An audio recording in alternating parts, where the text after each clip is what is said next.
knows nothing, can understand nothing. Huh? Huh? Huh? Huh?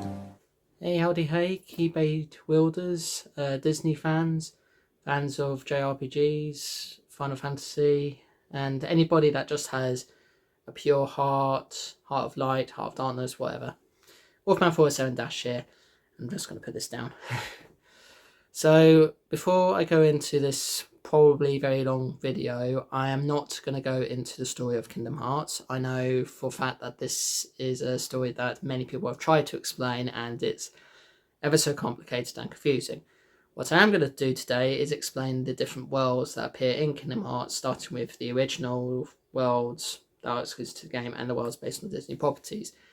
Yes, those of you that don't know, this is a JRPG that is Square Enix trying to sort of bring Disney properties into with original worlds featuring other characters from their other franchises together to create this big massive crossover, which initially was a crossover and then became its own thing, and is to this day still one of a few video games to feature Disney characters, because I know Disney aren't really that keen on being a first party publisher for games these days. So yeah, so got a lot of worlds to cover, and to best explain how they're all connected, they are connected in a way, but also not. There's paths that broke that only became newer paths, but ultimately each world has its own rules, its own lore settings and all that.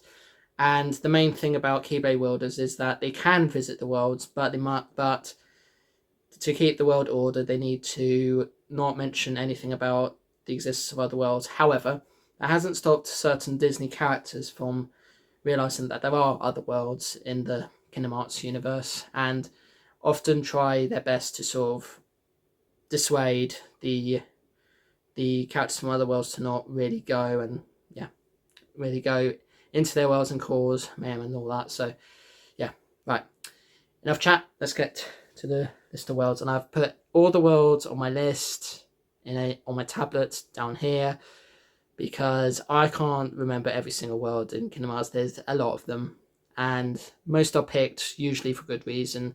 Most of the time it's either based on if it'll be a good experience in the games, if Disney will allow the properties in the games, and of course the heart has to be left, right and centre for most of these different games. So yeah, anyway, so starting off we have Hollow Bastion, formerly known and then became known again as Radiant Garden. This is the home world of a major Kingdom Hearts character named Kairi, who is the love interest of the main protagonist, Sora. It also was the home to various Final Fantasy characters, and a few Disney characters that have either lost their worlds or don't have a sort of home world, as it were, and just are able to be aware of the existence of other worlds. And in the first Kingdom Hearts game, it was also the headquarters for Maleficent and her band of villains who set about trying to control their worlds with the Heartless, but that ultimately failed, as you'll see if you ever played the first game. And yeah, it's got an operating system that features some Tron characters, but we'll get to that one later. And it's also the home to Ansem the Wise and Organization 13 members that were once human. Next is probably the world that chronologically is the very first world you see in this series, and also the last world you'll see in the Dark Seeker saga. So it kind of comes around full circle chronologically, not in release order, but chronologically. And that is Scala ad Calium, also formerly known as Daybreak Town. This was the sort of nexus where worlds are born, and also the home world of Xehanort, the main antagonist of the Dark Seeker saga. And I believe it's also a place where Kingdom Hearts Keyblade wielders, Keyblade wielders, not Kingdom Hearts, also came from as well. And yeah. And then we move on to Keyblade Graveyard. This is where a great war was fought, and a lot of warriors in that war died, and their gravestones and their graves are basically all the different Keyblades that are there. It's also a place where it's also the starting point of the Darkseeker Saga and also the ending point of the Darkseeker Saga. So much like with Scalia Acalium, it's a full circle sort of deal. It was the place where Aquaterra and Ventus from Birth by Sleep fought Xehanort and lost, leading to what the fates of those characters, if you ever played the games. Destiny Island. So this is the home world of Sora and Riku, two of the main characters from the series. Also known as a world that's pretty much just a little beach town. That's it. Not much else to it. Then there's Traverse Town, which similar to Hollow Bastion / Radiant Garden is another hub world that Sora and other characters visit, and is also home to various Final Fantasy characters, and later on in the story in the Darkseeker Saga it becomes the home for the World Ends With You characters, and also any Disney characters who at the time would have lost their worlds to darkness, so the 101 Dalmatians, for example, and others. Then there's Land of Departure. So this is the home world of Aquaterra and Ventus, where they learned how to be Keyblade wielders.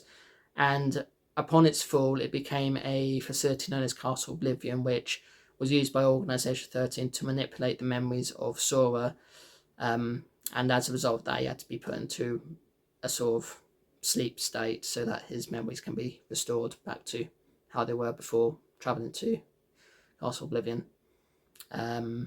And it's also a place that Riku finds himself in as well, as he fights his own demons. Twilight Town, another hub world. So this was a hub world in Kingdom Hearts 3, and before that it was home to Sora's nobody Roxas, and also another character called Naminé, who is the might hear fireworks out there, who is, I think, was the nobody of Kairi, but played a crucial part in restoring Sora's memories, and is also a love interest to Roxas, I believe, in a way. Then we come to the end of the world, which is a part of Kingdom Hearts 1, but is otherwise a sort of space that a lot of worlds that have fell to darkness sort of left their fragments in.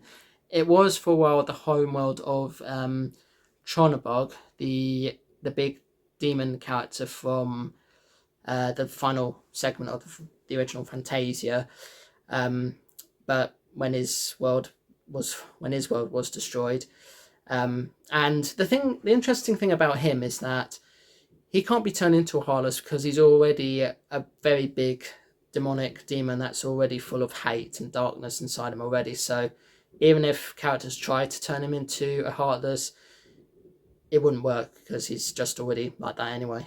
So yeah, I think that would make him probably the most powerful Disney villain to be resistant to being turned into a Heartless, I think, aren't they? Then there's the world that never was, which is the home headquarters base, whatever, of Organisation 13, as well as, and was also the place that Sora and Riku went, and was also the final world that Sora and Riku went to during their Mark of Mastery exam, because that's where the new Organisation 13 revealed themselves, the 13 Darknesses, as Xehanort would call it.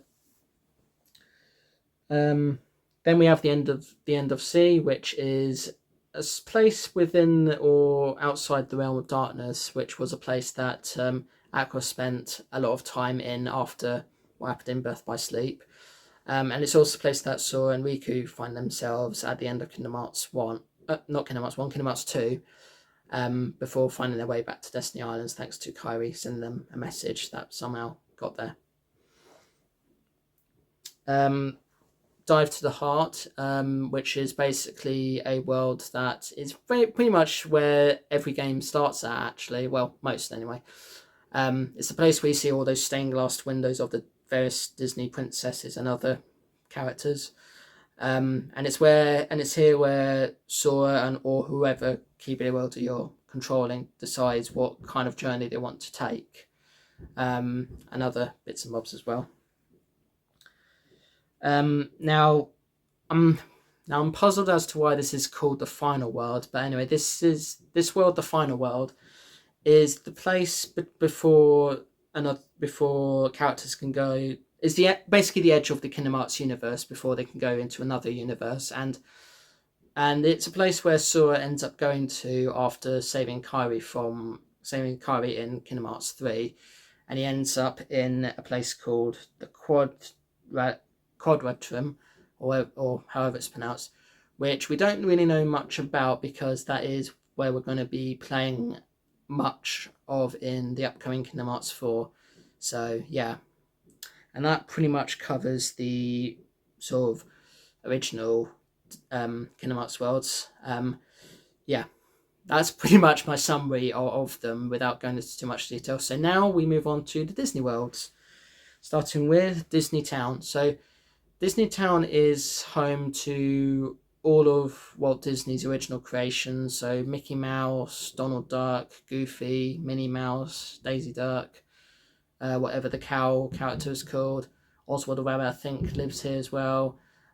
Pete, of course, and various others. This is the place where they all come from, and as well as the original characters in the game.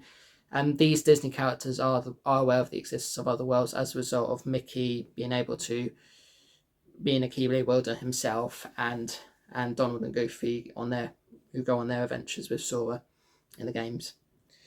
It's also the place that also has the world known as Country of the Musketeers, which is seen in Dream Drop Distance and based on the direct-to-home media film Mickey, Donald, Goofy, the Three Musketeers. And also Timeless River, which is the setting for Steamboat Willie and those old Disney cartoons, all set in Mickey's past before him becoming the Keyblade wielder that he is in the games. Next is Wonderland. As you might have guessed, this is based on Alice in Wonderland, and to make sure you're not all confused about which film I'm talking about, the Kingdom Hearts games generally tend to go for the best and most well-known version of each film. I know there's like tons of remakes that have been made at the moment, but let's be honest, most of them are not that good. I've talked about them enough to tell you that. So yeah, but anyway, Wonderland is based on Alice in Wonderland, the animated film, and it's made a few appearances in the games and is known for its grow big or grow small area, and also its little Wonderland area.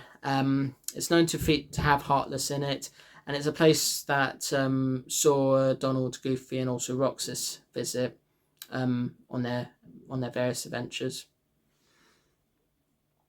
Next is Deep Jungle, which is based on Tarzan, an animated Disney film that also served as the last film of the Disney Renaissance in the 90s. It's a very good film, I must say. It's a different take to Tarzan that we used to, with all sorts of wonderful stuff. And even though Disney do kind of sort of own the rights to it, or their version of it at least, this is the world that's only made one appearance in the series, which is the very first Kingdom Hearts game, and also its final mix version and any HD remasters that it's had. No one really knows why it's only appeared once. It's probably because it's one of those franchises where the rights belong to an estate and they're very protective of the rights or something like that. That would be the only reason why it's only ever made one appearance. I would explain its absence in later games. So yeah, I guess that's how it is. Next is Olympus. So this is based on Hercules, another Disney Renaissance film that itself is loosely based on Greek mythology. with a mix of Las Vegas stuff, a gospel choir, and a story that's reminiscent of Superman's origins. Great film though, great musical numbers, and also got a great villain known as Hades, which makes a lot of appearances in various media, including Kingdom Hearts, and voiced by James Woods, who is one of a few Disney voice actors who happily will voice the character in all of their appearances, with the exception of a few that they are unavailable for or whatever. And in the Kingdom Hearts series, it's of all the Disney worlds, this is one that's made the most appearances, appearing in all but one of the Kingdom Hearts games. The only one it's not appeared in is Dream Drop Distance, and it's primarily a battle arena in its first several appearances, but in Kingdom Hearts 3 it's actually a fully explorable world, and you get to fight not just Heartless and Nobodies and so forth, but also the Titans and Hades' his own beasts as well. So it's got a good variety of things to do there, even though it's a small world in most of its appearances, apart from Kingdom Hearts 3, as I said. Moving on to Agrabah. Agrabah is based on another Disney Renaissance film, and also, I believe, the most critically acclaimed one to Aladdin, although most of them have been critically acclaimed, which is based on the Arabian tale of the same name. In the world, it's got another Disney villain that's part of Maleficent's band of villains, Jafar, who is also the de facto second in command presumably because of how people see him as a male equivalent of Maleficent, him being a sorcerer and all that, or some kind of sorcerer. And in the game, it's also the home world of a thing called a Princess of Heart, a character that has a lot of heart and is able to open the realm to darkness when combined together. Alice is also one as well from Alice in Wonderland, but she's not really an official Disney princess, so we'll leave that be. But anyway, Jasmine is the Princess of Heart there. Also, in the times when Sora has visited the world, he often allies himself with Aladdin himself, who is a party member in that world. And it's also where you can also get a summon that's the genie, where you can summon the genie to help in your fights, and that's sort of is to it. That's my tablet going off there. It's got the town, it's got the Cave of Wonders, and it's also based on not one but two of the Aladdin films. Its second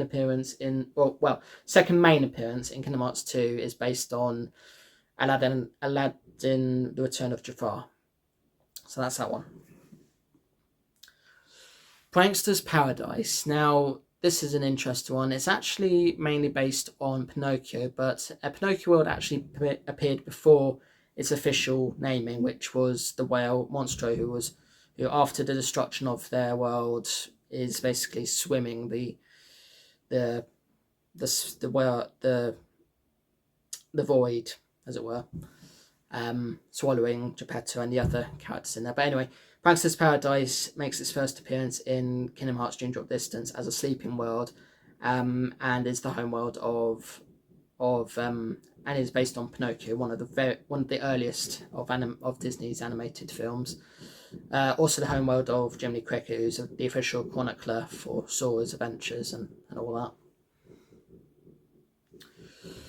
Next is Atlantica. So this is based on The Little Mermaid, and it's made a few appearances.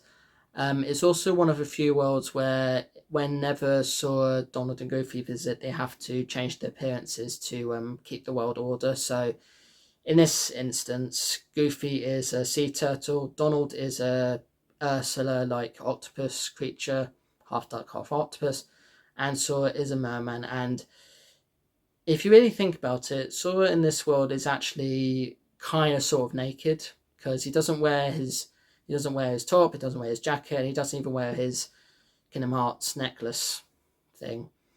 So yeah, that's a unique thing you might be curious to know.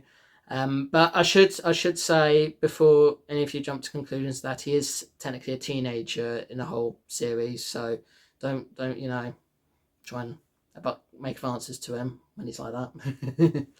Yeah. But in that world, it's also the home to Ursula, who is a part of Maleficent's band of villains and makes a few recurring appearances. And despite being a Disney princess herself, Ariel's actually not a princess of heart, but does play a role in that she's a party member to Sora and the gang. And while its first appearance is not really following the story of the film as such, its second appearance in the Kingdom Hearts 2 does. So yeah. Halloween Town, based on the first and so far only Tim Burton Disney property to appear in Kingdom Hearts, which is A Nightmare Before Christmas, even though Tim Burton himself never really directed it, he just produced it. Anyway, home to another of Maleficent's band of villains, Oogie Boogie, who I'd say who, as I said in my video on him, is a dim-witted villain. It's also home to Jack Skellington, who's another party member for Sora and co. Sora, Donald, and Goofy once again have to change their appearances here to look like Halloween creatures, and in its few appearances, it's primarily just Halloween Town in its first appearance, and then you got Christmas Town in its second appearance, and I guess you could say it's a sort of festive / scary part of Kingdom Hearts that most people would only ever want to play at the times of the year that it's set, but yeah, it's an interesting world, that one. Neverland, home based on another classic Disney film, Peter Pan, itself based on another well-known fairy tale from Brothers Grimm, I believe, about a guy called Peter who takes a few children into his world of Neverland and they fight against Captain Hook. Or unless you want to follow the Once Upon a Time version, which where Captain Hook is, where it's roles reversed, Captain Hook's the hero and Peter Pan's the villain. Anyway, in Kingdom Hearts, it's made quite a few appearances. It's also a world where the characters are, if they believe enough, they're able to fly. So there's that. And Captain Hook is part of Maleficent's band of villains, offering them transport to the various locations that they must visit because his ship can fly. So yeah, there's that one. Next is Land of Dragons. Now, if this game also contained DreamWorks franchises, some of you might think that that's actually, my tablet's going off again. So you might think that it's based on How to Train Your Dragon, but because How to Train Your Dragon is not a Disney property and definitely a DreamWorks property, which belongs to Universal, Land of Dragons is actually based on Mulan. Mulan, of course, is another Disney princess, but because she's known to be the main protagonist and fights and all that, she isn't actually a princess of heart herself. But nevertheless, she does make herself known as an ally to Sora and co in their visits to Land of Dragons. It's only ever made one appearance, which is Kingdom Hearts 2, but Mushu, the dragon character in that world, does become a summon to Sora and co in Kingdom Hearts 1, and I believe also Kingdom Hearts 2 as well, but I'll need to look into that. It's been a while since I played the games.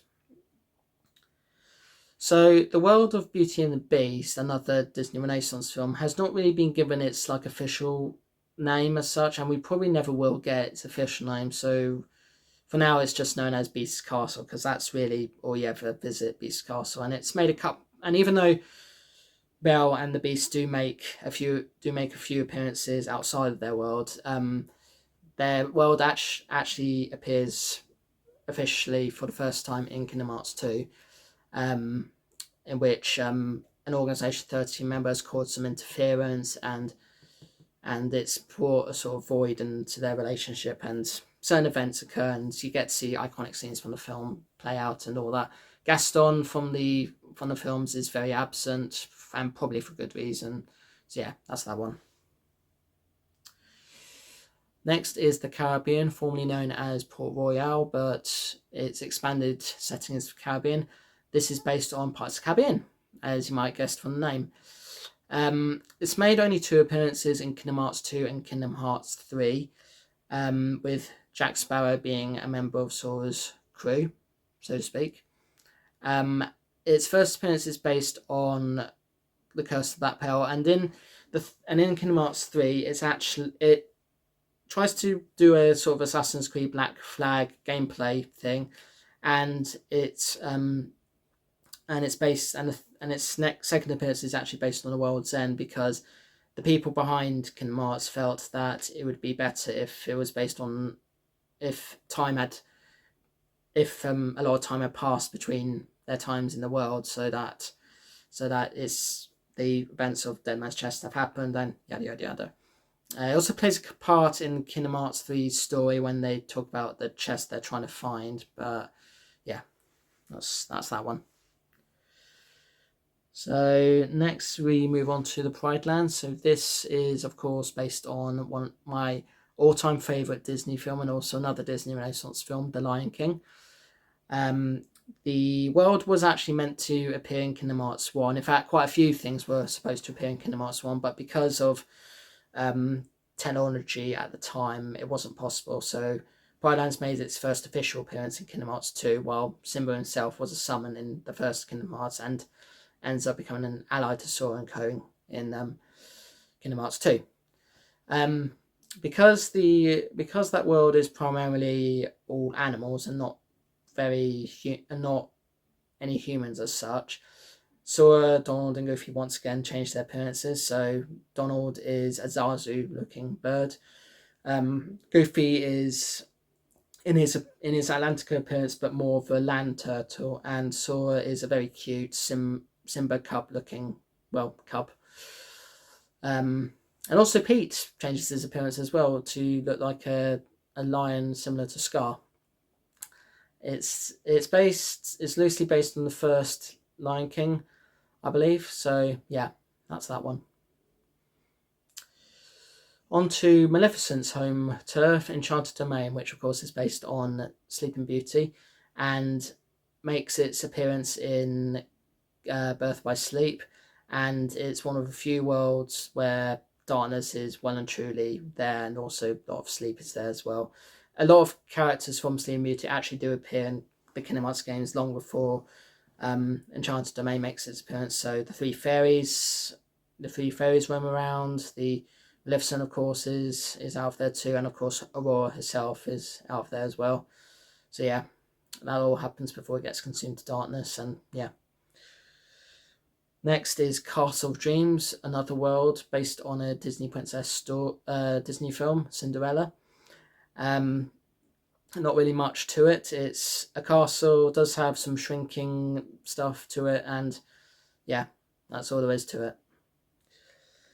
Dwarf Woodlands, based on the very first animated Disney film, and I also believe the very first feature-length animated film period. Anyway, Snow White and the Seven Dwarfs, and interestingly, in this world, Terra plays the huntsman, and the other characters do appear as well, but it kind of does follow the film's story, but it's kind of like they are there, and the film's story is taking place, but they're just not actively working. And Cinderella, Aurora, and Snow White are, of course, princesses of heart as well, or original, as it were. Then there's Deep Space, which is, I guess you could say, part of another void in between worlds, but it's based on the space portion of the film Lilo and Stitch, and is also where Stitch comes from. Stitch being a little blue character that does appear in the games, making his first appearance in Kingdom Hearts 2, and then he appears as a kind of sort of summon in Kingdom Hearts 3 as well. The cute little creature that causes mischief and trouble. Yeah, I don't know if we'll ever get a proper Lilo and Stitch world. I hope we do one day, but we'll see. Yeah. Now I'm gonna have a hard time pronouncing this, so I'm basically just gonna say Paris, or wherever Hunchback of Notre Dame is set. Another Disney Renaissance film, and also to many one that is probably the darkest Disney film ever. And it would feel right at home if a remake was made, because pretty much most of the remakes have been pretty dark and not all that colourful and that. So it would feel right at home. But anyway, La Cité des Cloches makes its first and only appearance in Dream Drop Distance, and is pretty much follows the plot of the film, albeit with Dream Eaters and Sora and Riku interfering in places. You Got a Friend in Me. Next is Toy Box, based on Toy Story. So this is an interesting one in that it's not actually based on any of the Toy Story films, but rather set between films. In this case, a sort of copy world is made in which the toys got separated. So Woody, Buzz, Rex, Ham, the squeaky alien toys, and the green soldiers all end up in one part of the world, and then everybody else is in another copy of the world, and they try and figure out why that is. And Sora, Donald, and Goofy have to change their appearances once again, this time as action figures, which Rex immediately recognises as something from a franchise within the world. Although the franchise is later revealed to be actually part of a world that we will see in Kingdom Hearts 4 when that comes out. And it does take advantage of little mech characters and that. So yeah, it's a good world, and you got a friend of me being playing in the background for most of the time you're there. Now this one is quite a controversial one because of the name, Kingdom of Corona. Yeah. Anyway, based on Tangled, itself based on Rapunzel, and in this world, Rapunzel and Flynn Rider are party members. I should have mentioned earlier that Buzz and Woody are party members in there in Toy Box. But anyway, this world loosely follows the plot of Tangled, and it takes advantage of Rapunzel's hair. And when you actually finish the story, it's actually one world where once the story's ended, you can't really traverse the whole world again, because Rapunzel has found her family and she's not part of the team anymore. But you still get Flynn Rider as well. So yeah, it's based on Tangled or to Rapunzel, and it kind of makes out that Mother Gothel actually became Heartless, which saw Donald and Goofy had to fight in the film if they were part of the film, but they're not. It's a good film though, and definitely the first that started a new era for Disney, in that they would have CGI animation but with a paintbrush feel to it, so still very much what they do. So yeah. Monstropolis, based on another Pixar property known as Monsters Inc. Or Monsters University, whichever you like to call it. And this world feeds on emotions, hence why you see the emotion monsters from Birth by Sleep. And in this world, Sora, Donald, and Goofy change their appearances to look like monsters and team up with Mike and Sully in an attempt to get Boo home, and also deal with Randall, who somehow escaped his imprisonment. Escaped his banishment and got himself back there with the help of a mysterious Organization 13 member that was one of the main antagonists in Birth by Sleep. So that's that one. And also has like door surfing as well, so that's fun.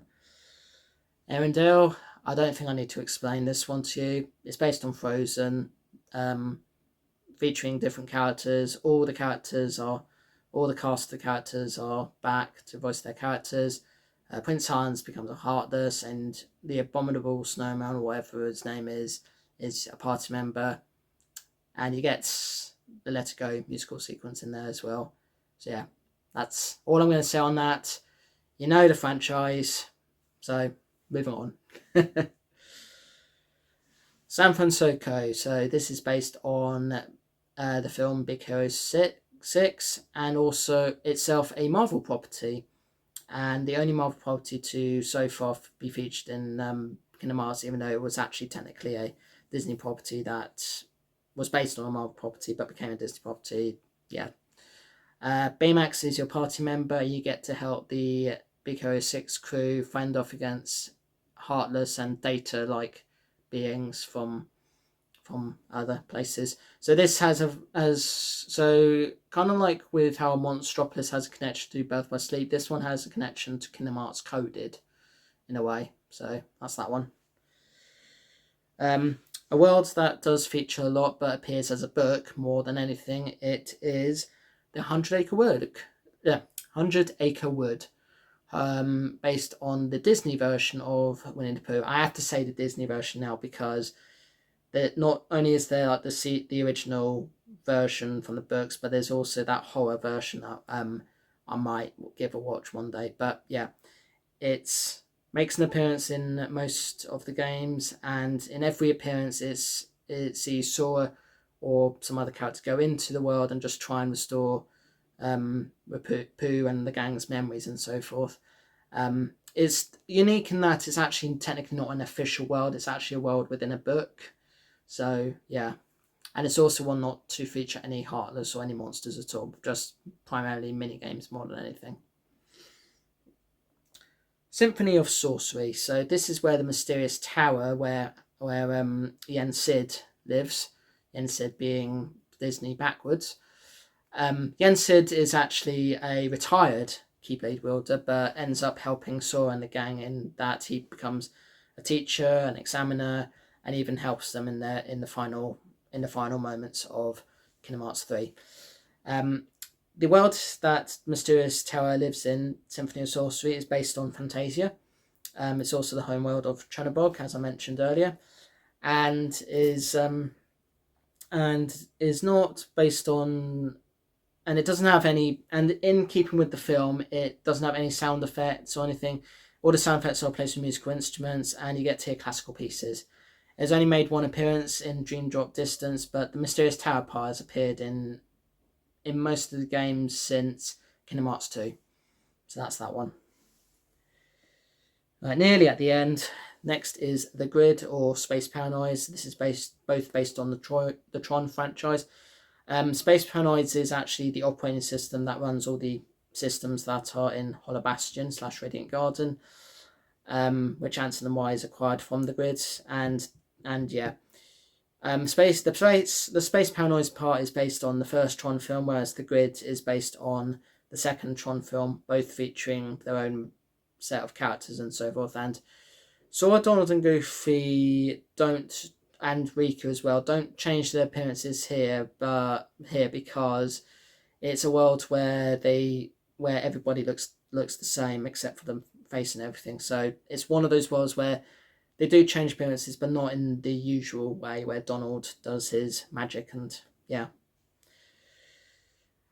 And the last bar, by no means least, is Game Central Station. Now, this world has not appeared in any of the big major Kingdom Hearts games. It's actually appeared in the mobile game Kingdom Hearts Union Cross X or whatever it's called.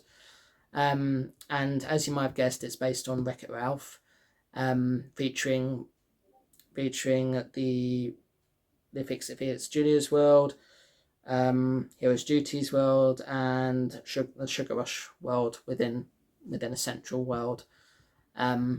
Wreck-It Ralph himself has made an appearance in Kingdom Hearts 3 as a summon character thing, and that's it for that.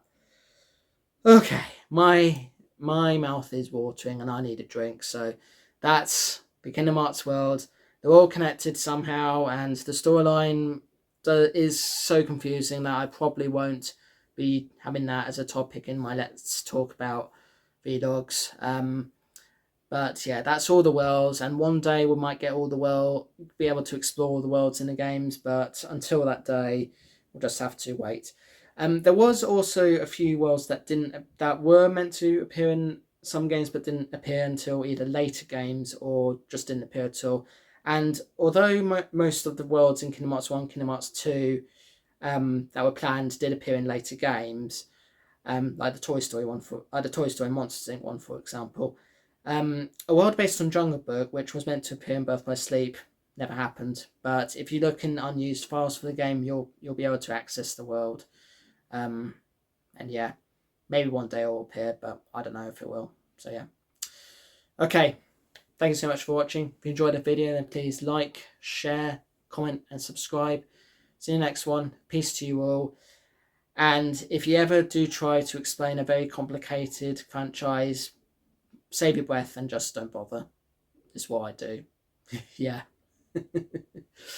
I may explain it one day, but for now, I'm just happy just to explain the worlds that are in the game. So yeah, all right. See ya, and may your heart be your guiding key.